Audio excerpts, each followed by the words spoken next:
I was the youngest of 5 children in a pretty typical middle-class Catholic family, 2 older brothers, 2 older sisters. When I was 8 years old, although I don't think I thought about this very much, whenever I was home, there was always someone older home with me.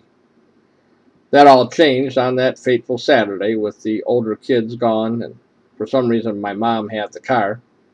This would require that she leave late afternoon to go pick up my father at his television sales and repair shop. She came to me and said, "Johnny, I have to go pick Daddy up at work. Do you want to come with me, or do you want to stay here by yourself?" Well, twist my arm. Of course I want to stay here by myself, imagining all the exploring I could do and the mischief I could get into. A few days after this, I told the story to my brothers. They both laughed and said, "Yeah, she probably wanted to, how did they put it? Oh, yeah, blow the old man in his back room, and she didn't want me there to catch them." At 8 years old, I wasn't entirely certain what that meant, and even today I can't fit that image in my head. A few moments later, I heard the back tires of the car crushing the cinders in the driveway as she backed out of the garage. I ran to the front picture window and watched as the station wagon wobbled its way over the hill.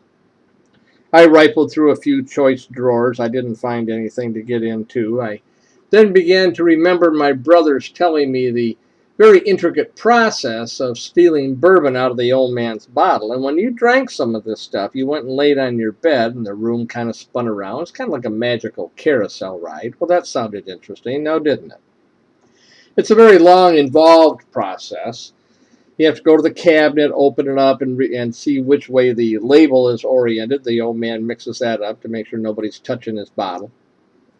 You have to drink some of the bourbon. You then have to pour an equal amount of water back in the bottle, shake it up, put it back on the shelf, dry everything up. The old man will never know.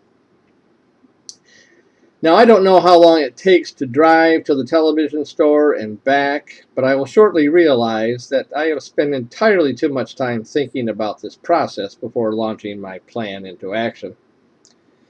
I pull the kitchen chair over to the cabinet. I kneel up on the counter. To my right is the refrigerator. To my left, the kitchen sink. Above the sink, a window looking out over the driveway. I have a perfect vantage point. I opened the cabinet, and then I remembered my brother said the old man drinks J.W. Dant Olda bourbon. It comes in a clear bottle. You can only water this shit down so much. It's not a dark amber bottle like the rest of the booze.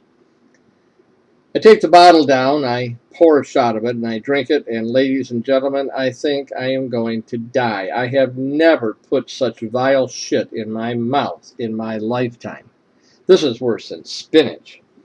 I grab the 12-ounce blue plastic tumbler that lives on the windowsill. I drink 2.5 glasses of water, and there's my first mistake. I have now unknowingly defeated any effect the alcohol could have on my young body. I compose myself. I take an equal amount of water. I pour it in the bottle. I put the cap on. And as I do that, I hear the front tires of the station wagon hit the cinders at the mouth of the driveway. The good news is the old man stops. He has to get out and go retrieve the mail. I dry the bottle off. I dry off the shot glass. I put the bottle up, orient the label properly, put the shot glass on the shelf, wipe down the counter. I jump down off of the chair just as the station wagon comes into view of the window. I run in my room. I jump on my bed. I wait for the carousel ride. I get nothing. We sit as a family for dinner, and an hour or so afterward, the old man decides it's time for a shot of bourbon. The next thing I know, he is yelling for my brother Jim to get his ass into the kitchen. I peek around the corner, and I see my father pointing at the bottle of bourbon. My brother stands there with his mouth agape. There are rivulets of water streaming down through the amber alcohol. Somebody forgot to shake the bottle up, and there is mistake number 2. My brother says, "I didn't do that." My dad says, "And now you're going to lie about it."